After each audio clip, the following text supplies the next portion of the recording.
Hello and welcome to our question and answer session with Caz Finlay. I nearly said Kaz Hawkins, who's a friend of mine there. Very good evening to everyone. Thanks very much for attending. Now, Kaz is she's just about to release tomorrow book 4 of her Bad Blood series. And I believe she's been busily writing away. I think is this free? I think it's 3 books she's written this week, but anyway, we'll let Kaz tell you a bit more about that. So, hello, Kaz. Hello, everybody. Thank you so much for having me. It's lovely. Great it's lovely to put some faces to names, isn't it? Because I see you all on the Bookends group. Yeah, that's so, it. Yeah, it's nice good to put some faces. It is, it's good.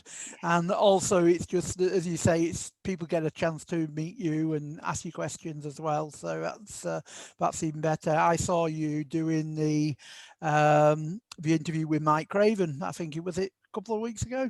And a couple of other people, I think you were interviewed as well, didn't you? So that was seeing you on the other side of the microphone, so to speak, of the other side of the book.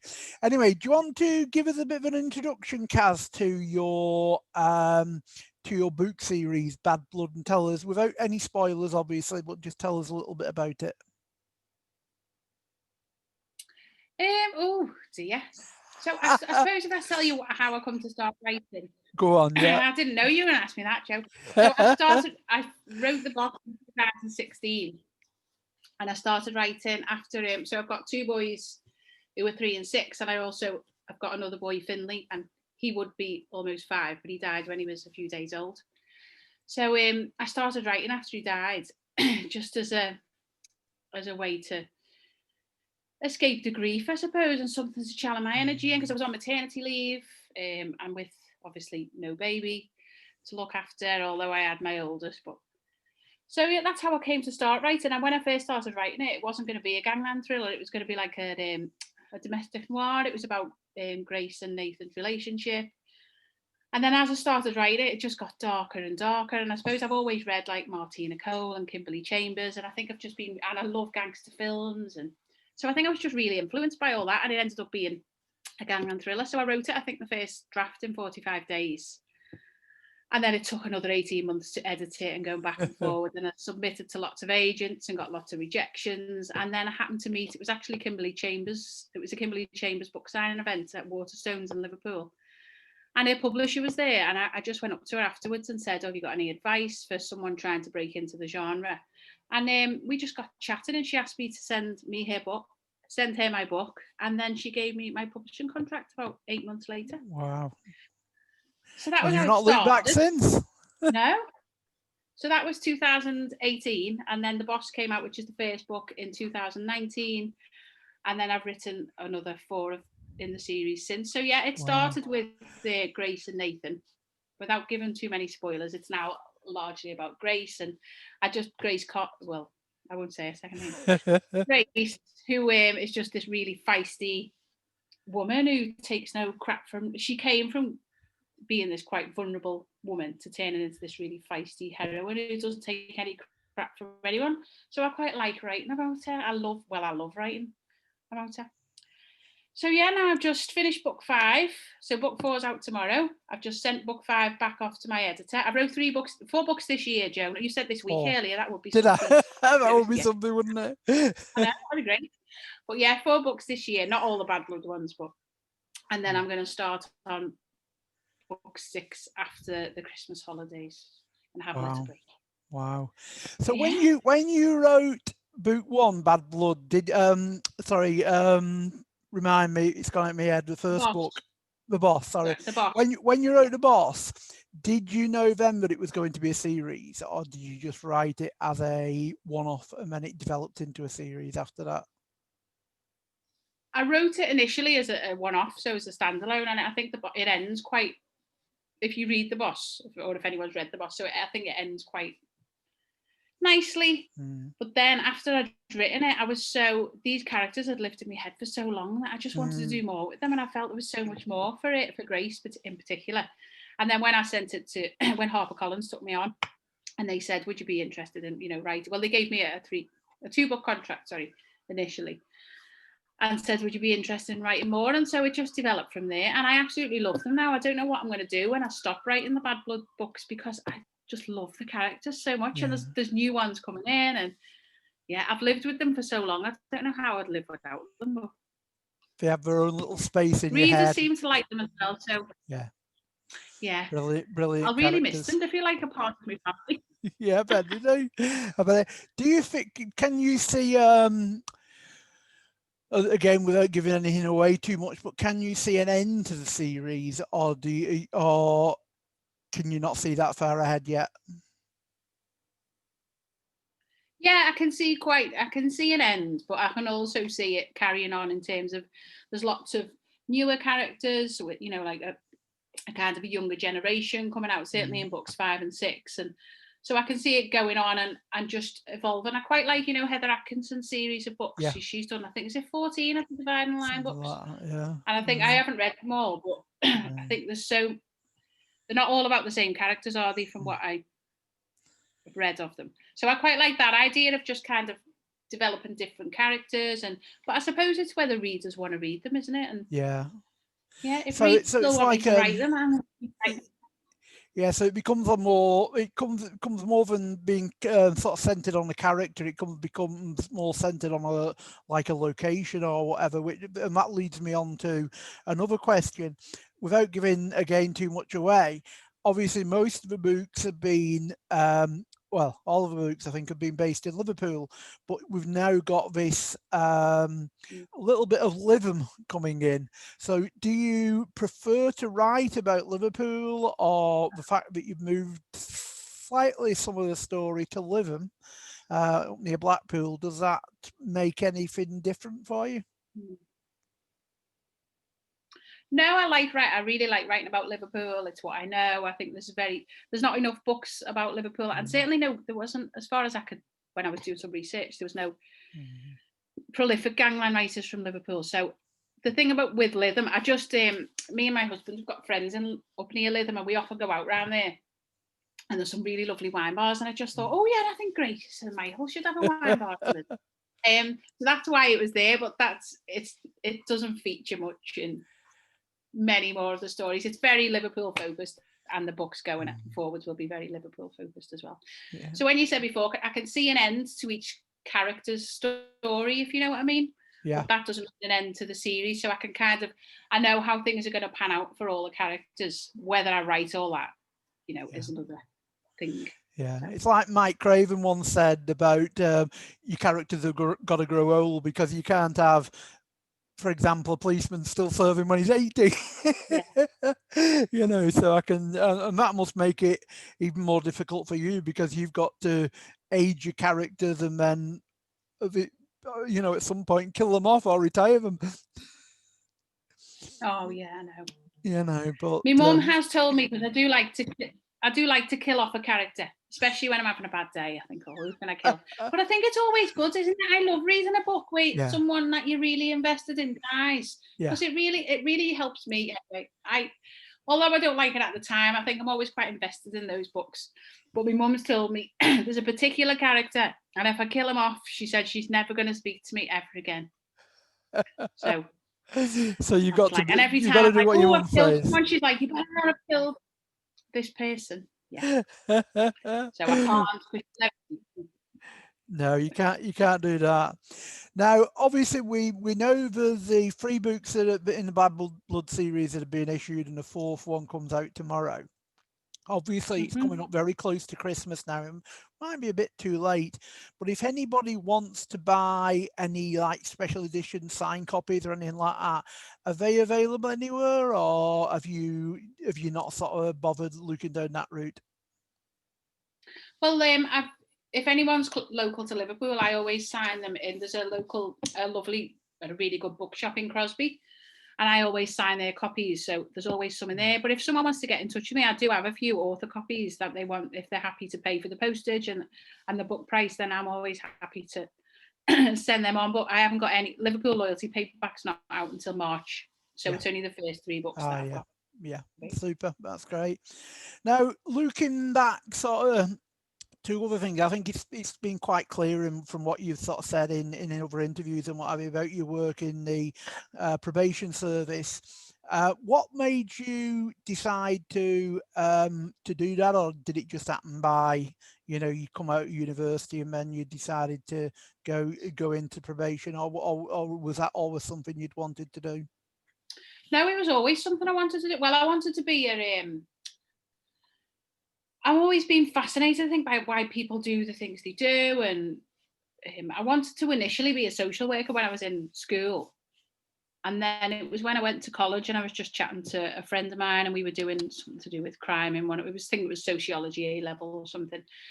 And she was saying, "Oh, have you considered being a probation officer?" And she was looking into that. And when I looked into it, and I just thought, back then, many years ago, it was probation was very different. It was about advise, assist, and befriend. It was quite different to what it is now. And it was almost like, well, you had to be, at one time, to be a probation officer, you had to get a diploma in social work. Right. So it didn't have those sort of roots in social work. So I did that, but then I thought about being a probation officer, and then I went to university and did criminology and community justice, and then just decided that's what I wanted to do. So pretty much fresh out of university, I did the trainee probation officer program, and still there. Still there. So you're still working full time, are you? Yeah, and I work full time. How do you work full time and write 4 books in a year? Well, we've been in lockdown, haven't we? There's been not much else to do. That's true. I've been able to go out anywhere. No, that's true. So do you have a set routine for your writing? Are you one of these kind of writers that plans a lot and then says, right, I've got to write 1,000 words a day, or anything, you know? No, I don't plan much in life, really. I'm a very much fly by the seat of my pants kind of gal. I wing most things, so I wing my writing as well. And some days, I mean, I do try to average 1,000 words a day, but I mean, there'll be a week where I won't write anything, and then one night the next week I might write 5,000 words. It just depends how the story comes to me, really. And then there's a really, I was watching, I think it was Catherine Isaac. She also writes as Jane Costello. I was looking at something she put. I know her anyway, and she's really good writer. She's from Liverpool, but she writes like women's fiction, although I hate that term, and romantic comedy. Jane Costello, and she put, anyway, there was an Instagram post, and she put that she'd hit that sweet spot in a book where it starts writing itself, and I thought, yeah, that's it. It does. You get to that point in a book, and it just pours out. And once I get to that point, I know that it's gonna come quickly. And when that happens, I can write really, really quickly. I mean, I can write like 50,000 words in a month if I really need to. Wow. Or 6 weeks maybe. I don't have a plan. I don't have a set. I'm going to do that. What about deadlines? I suppose as well, because I've already got my characters. I've already got. I'm always ahead of deadline. Yeah, so I have deadlines, obviously. Yeah. Do you like deadlines, or do they sort of urge you on, kind of thing? Yeah. I like a deadline. Yeah, that's good. Yeah. So, and but say the way you've been flying them, that's just flying through them. That's brilliant. And what would you of the writing process? What do you like best of all? Is it the coming up with the idea, or is it the editing, or the first draft? Definitely not editing. I think it's when I get to that point. So I was just talking about where the story, everything sort of clicks into place, and the story and the characters and everything just works out. And it kind of, I have to write so quick to get it all out of my head, and it just sort of pours out. I can't explain it any other way, and that's my absolute favorite point. And do you tend to, when you say it pours out, do you just tend to write, or are you one of these authors that has like a biography on all of your characters, or do you just let it flow? No, I don't. It just comes out onto the page from my head directly. Which is good. No, I it's don't. it's clear that you do a lot of research because of the just the way the stories go. You can tell it's been well sort of looked into.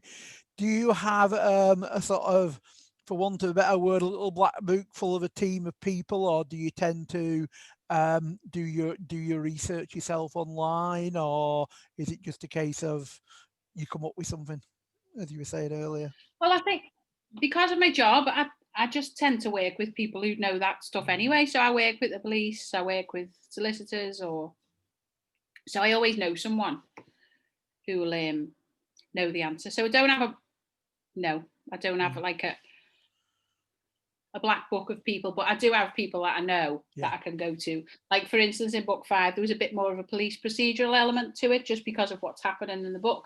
So there was just a police sergeant that I used to work with that I kept bothering at like 10 o'clock on a Sunday night. What would happen if this happened? Yeah, and he was very good, actually. He kept getting back to me really quickly. Good. Yeah. So, yeah, I think I'm just really lucky to know through my job a lot of people who just know the answers to that stuff, or I know myself. So. And I suppose, without sort of going into too much detail because of the nature of your job, but I presume some of the people that you're dealing with help you with characters as well, don't they?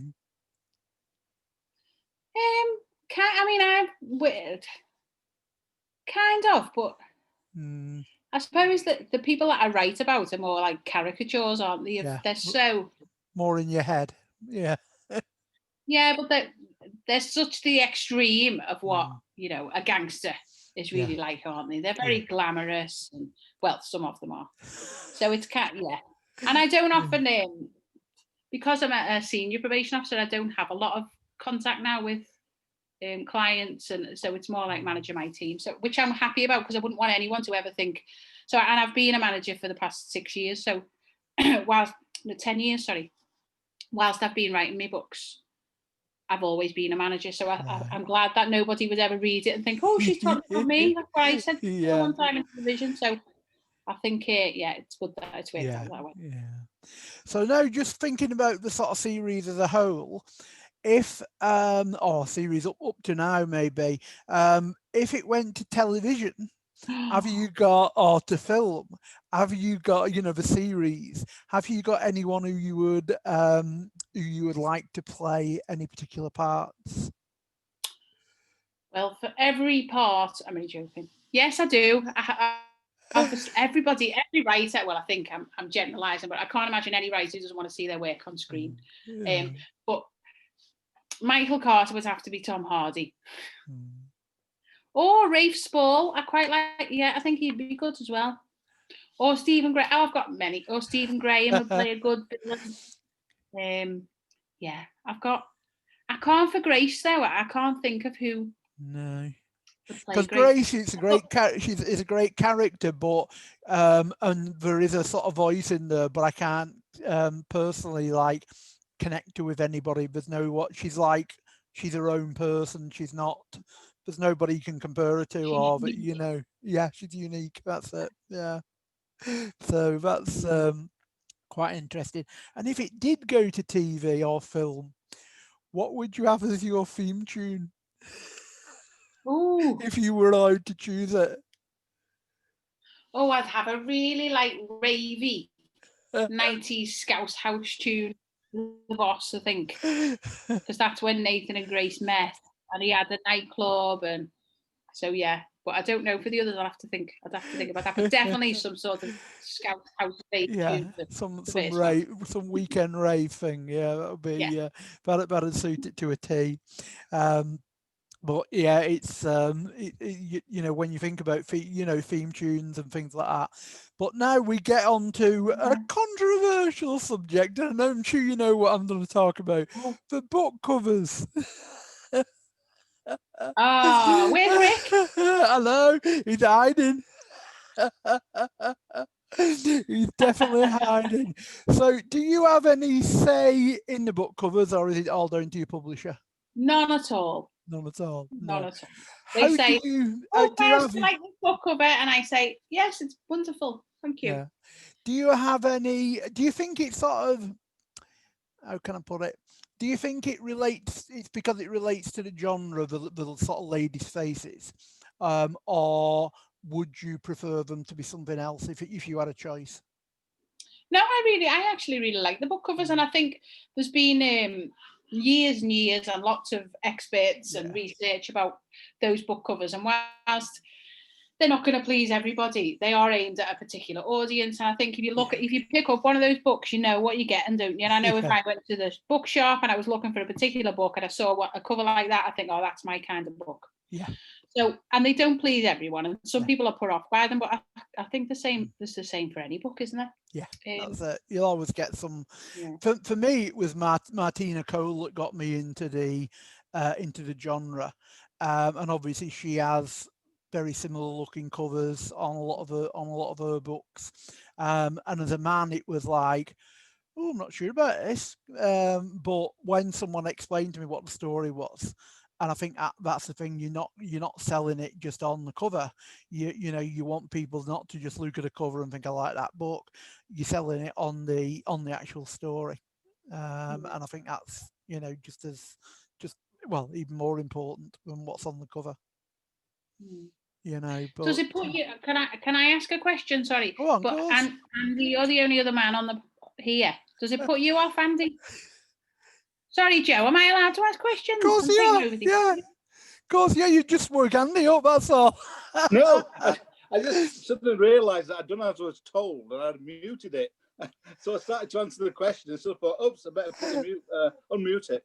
No, the covers are great. I mean, you know, I work in PR and things like that. And to me, it's all about attracting the eye.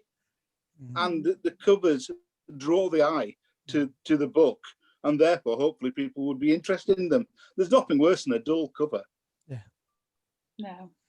I would imagine a dull cover doesn't sell many books either. I don't know what the research into that has been, but I would imagine, you know, you only need to look at how they display in Waterstones and places like that or even on Amazon. You know, first impression is the cover, isn't it? I think the other thing as well is the covers look like a family of of books. And I think that's important as well, because you just said you've just done book 5.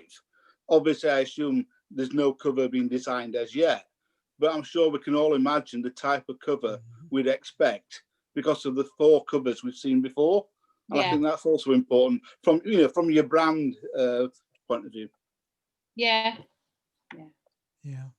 So I'll unmute now. Thank you, Andy. Does it put either of you off, Sue and Andy? And that I'm just assuming because you're women, you might prefer a woman on the cover, but I don't know.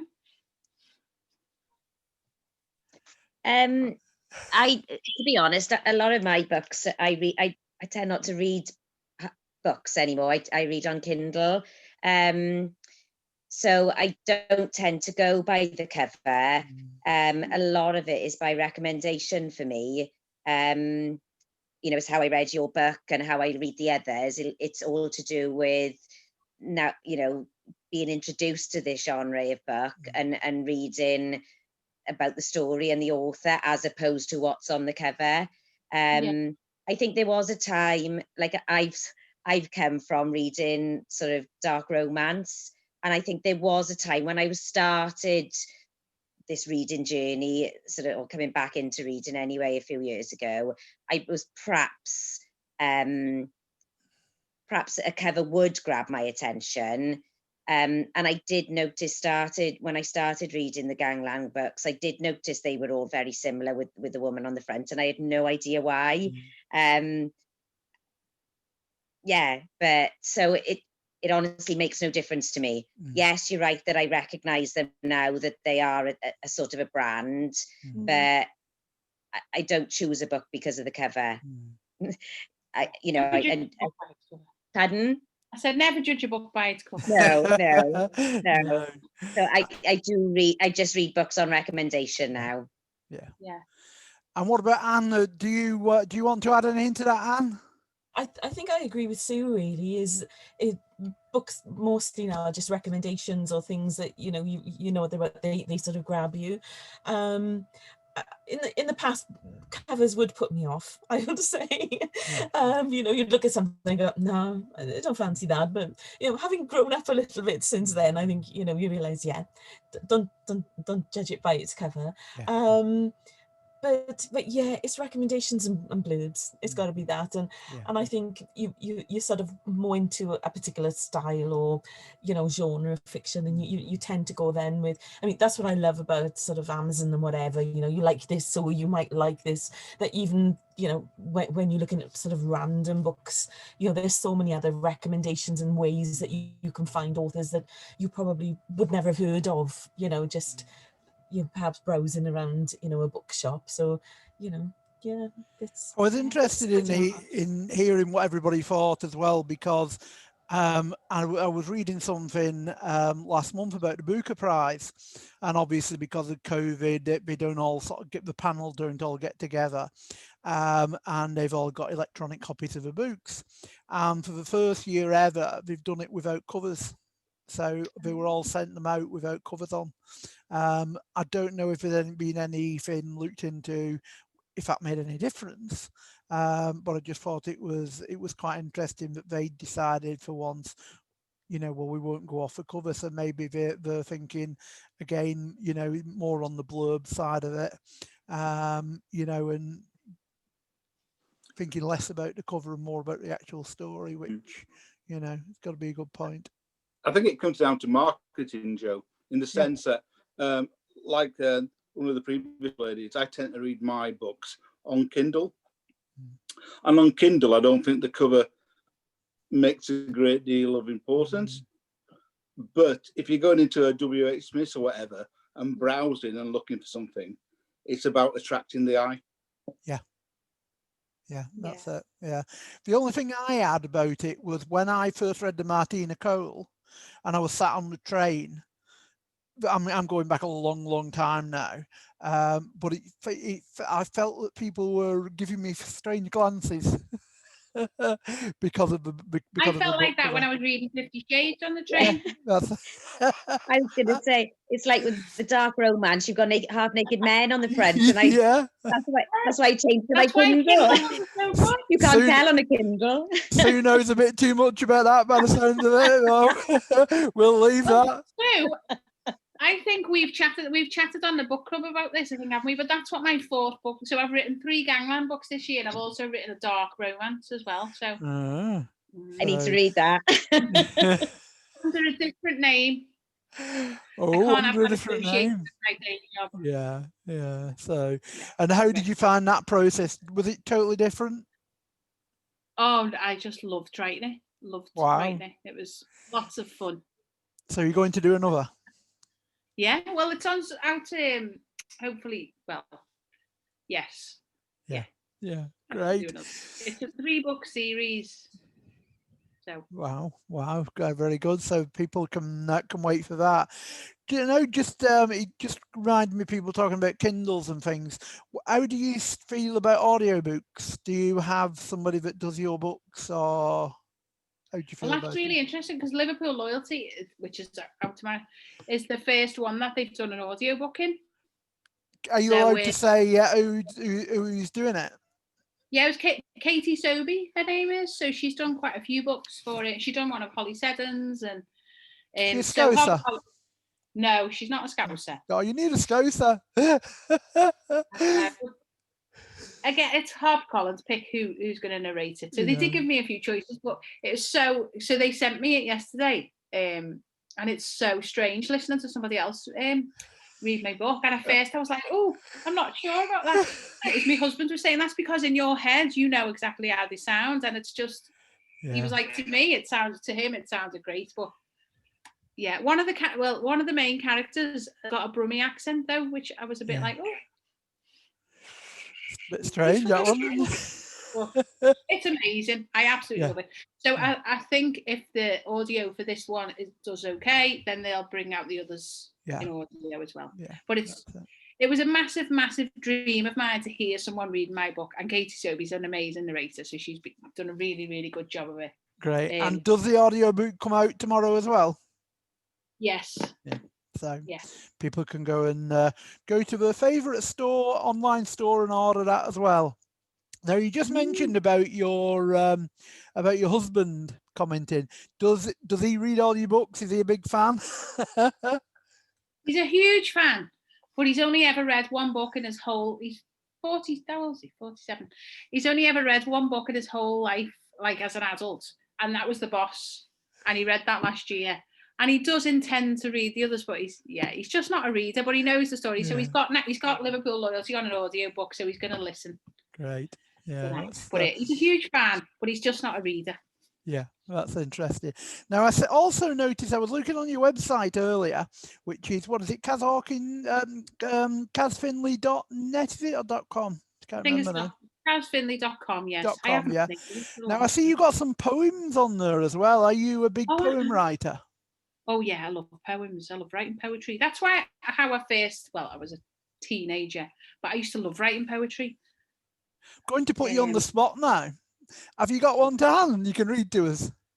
I haven't, sorry. Oh. And the only ones I've got on this computer are about Finlay, my son. So they're private, yeah.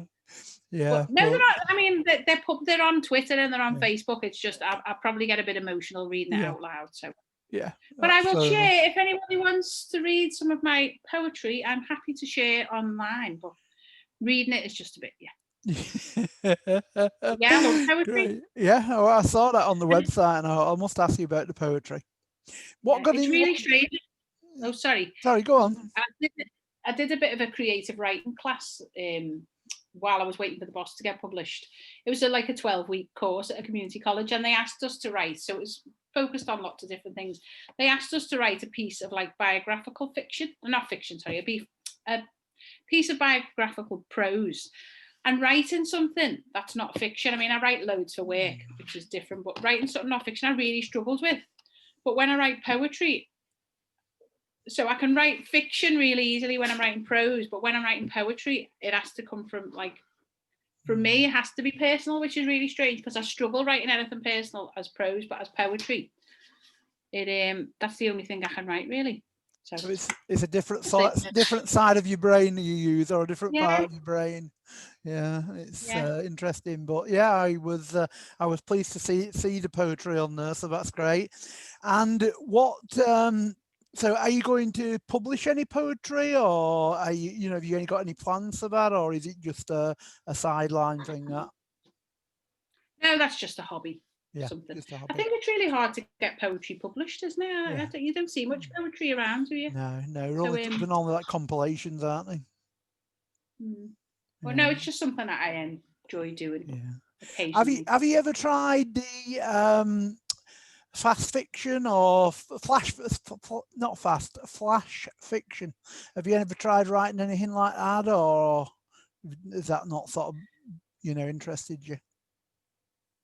Yeah, I did a bit of flash fiction again while I was waiting for trying to get The Boss published, and but yeah, it's not for me. I prefer something with a lot of story that I can get something you can get your teeth into. Yeah. That's great. So what I'm going to do now is I'm going to throw it open and see if anybody has got any questions that they'd like to put to you.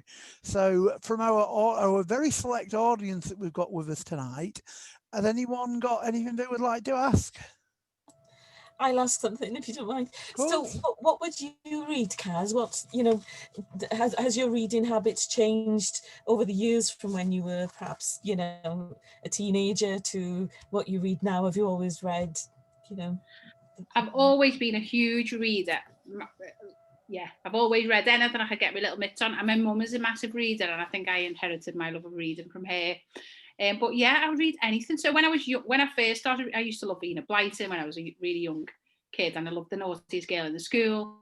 And then I used to pinch my mum's books from her bookshelf. So when I was like 12, 13, I was reading Catherine Cookson, which were a little bit racy for that was the first. And then I read quite a bit of Helen Forrester, and it's a June Francis, who's another Liverpool author. And then I found a Martina Cole book. Oh, I used to sneak some Jackie Collins as well when she wasn't looking. But then I found a Martina Cole book, and it was The Lady Killer. And I was just hooked then. So I still read a lot of gangland crime. I love horror, although I don't read it as much anymore. I love James Herbert and Stephen King's early stuff.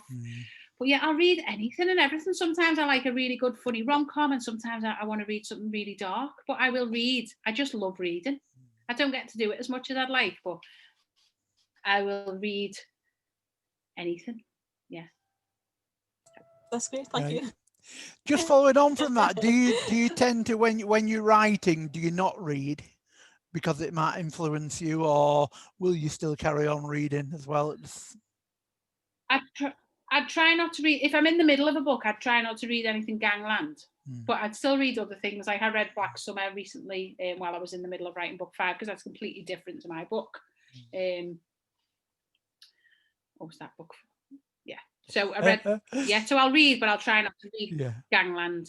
Yeah, so it doesn't sort of, I love a bit of fantasy as well. I love Harry Potter and the Lord of the Rings. I love all that. I'll send you a good recommendation for a good fantasy one. I'll message you with that. I'll get you the information. Has anybody else got any questions they would like to ask Caz? Yeah, I wouldn't mind. Yeah, go on. Oh, mine's gone blank now. Oh, right. You know, you're writing your series now. Have you got any ideas for another story and something that's a completely different series going on in your head? Are you thinking that you might do something either parallel writing this series, or when you finish this one? Any other I've got ideas for doing something a bit different with this series, and I've got loads of ideas, but I don't tend to dwell on them too much, because whilst I'm writing what I'm writing, but I'll kind of write myself a little blurb so I'll remember what they are. But as I said before, so I'm writing that other series, which is like the dark romance stuff, which I'm really enjoying. So, but yeah, I really want to write a psychological thriller, and I've got this really good idea for one, but I just don't have time to write it, and that kind of pops in my head quite a bit, and I'm like, just go away for now, I'll come back to you. So yeah, I think I need to leave work and become a full-time writer. Yes. So if anyone wants to buy the rights to my book and like put it on the big screen and earn me enough money to retire, that'd be wonderful. Oh, thank you. Brilliant. Definitely interested in that. I've really got into psychological thrillers this year, and there's been some amazing ones. But with your mindset and the way you write your books, I'm looking forward to reading that when you do eventually get around to doing that. Yes, thank you. So I think Andy was about to ask a question there. Were you, Andy? Yeah, I'm always interested in how you maintain continuity throughout a series of, said 4 books, you're on to the 5th one. Do you suddenly have to keep going back and double checking? Do you keep notes on the characters? And I suppose ultimately, do you have a target number of words you have to write for each book? So in terms of notes, so there's a few aspects of that question. So I don't keep notes, but like my main characters like Grace and Michael and Jake, I know them inside out, so I don't need notes. So I kind of know everything about them. I know their birthdays. I know when they, even though those things aren't on the page, they're very much live in my head. But for other things, I do have to sometimes think, oh, what did I say about that in the boss? Or so I will just flick back. I probably should keep notes, but I don't. It's all in my head. And then what was the other question? Sorry, was about is a set number of words you have to write about? Yeah, so in my contracts that I get, there's a set number of words that I have to hit, and it's 80,000. So you can be slightly over that and slightly under, but that's what the aim is really. So it's 80,000 for mine. And once you've got the characters like you've established, how do you evolve the characters? Is that just again all in your head, or do you spot something when you're out shopping or whatever and think, oh, that's a good idea, I'll make a note of that and sort of put it in a future date? I think it's a combination of both really. So yeah, sometimes things will just pop into my head, or it might be something I've seen on television, or which obviously I won't use that, but it'll be something like, oh, well, I wonder if I put Grace or someone else in a situation like that, what would happen? Or sometimes it'll just be, I'll wake up in the middle of the night and think, oh, that's what I need to do to her, or that's what I need to do. So I think it's a combination of both, but I think one of the things that ever since I was a kid, I've always been a massive, massive daydreamer. And I would always kind of sit there thinking of film plots in my head, and And I just wish that I'd discovered writing fiction, because I loved writing as a kid. And then when I went to university and had to write all the academic stuff, and then I got my job as probation officer, I stopped all that type of writing because I was just focused on my job.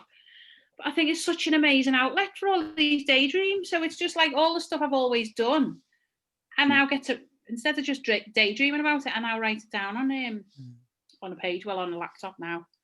So yeah, a lot of it is in my head. I'm constantly thinking of things I can do to people, but then a lot of it will come. I mean, I can start like book 5, for instance. I started it with a kind of vague idea of what was going to happen, and then halfway through I was like, oh, this phrase, I was just typing and this sentence just came out, kind of without, it's really bizarre to explain it, but it kind of without thinking, and I just thought, oh yeah, and then as I was writing more, I thought, yeah, that's perfect. Everything kind of fell together. So I don't know if it's a bit of a subconscious thing, or yeah, it's a crazy place to be in there. It clearly works for you. Yeah, definitely. Great, good question, Andy. Has anyone else got anything they would like to put to Caz before we finish? I've got one more question, and that is obviously publication day tomorrow. So how are you celebrating? I'm not celebrating. I'm in work all day. But then I have got, actually, we've got our virtual team night out in via Zoom. So yeah, I'll be in work all day. It's my last day of work though, and then I finish for Christmas, so that's nice. Right, that's nice then, yeah. But will you get updates on how the book is selling during the day? No, not really. Success. No, not really. I don't really get up. I get monthly statements from HarperCollins to say how many I've sold. But my editor emailed me before, actually saying, "Oh, it's amazing. We've had 2,500 pre-orders, which is really good, apparently." Right. So, but in terms of daily updates or anything, no, I don't get that. What I can kind of tell from the Amazon rankings how well it's doing. So, the 3 books that have been released so far have all got into the Amazon top 100 at one point. They only stayed there for a day, but they got there, and that's like I don't even ever dreamed about. Yeah. So I'll keep a little eye on the rankings throughout the day and see how it goes. But in terms of sales, no, I have no idea till I get my statement, which is always 2 months behind as well.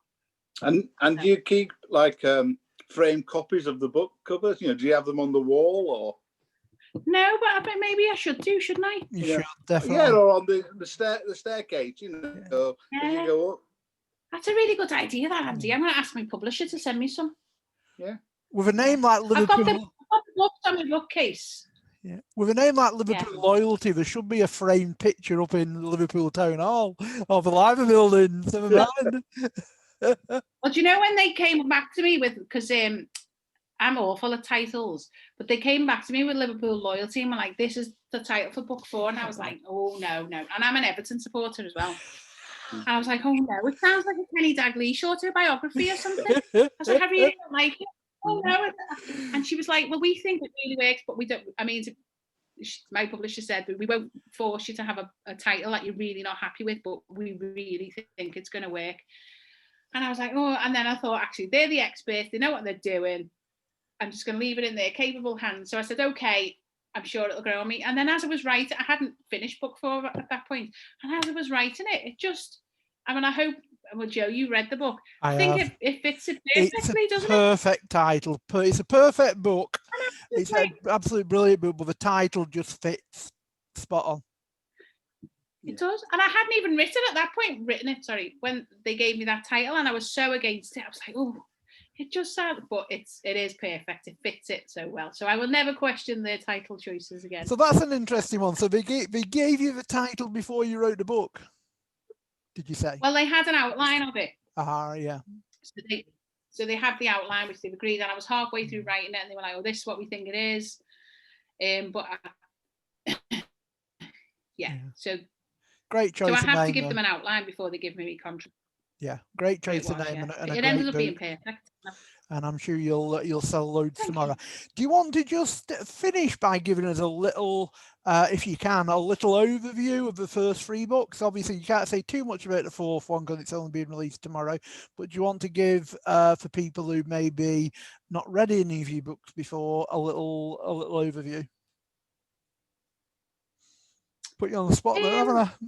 Oh, it's kind of hard. It's kind of hard. I was just trying to do that before for Eric, actually, because he was like, "Oh, give me a summary so I can start listening to Liverpool Loyalty on Audible." And I was like, "The book's there, just read."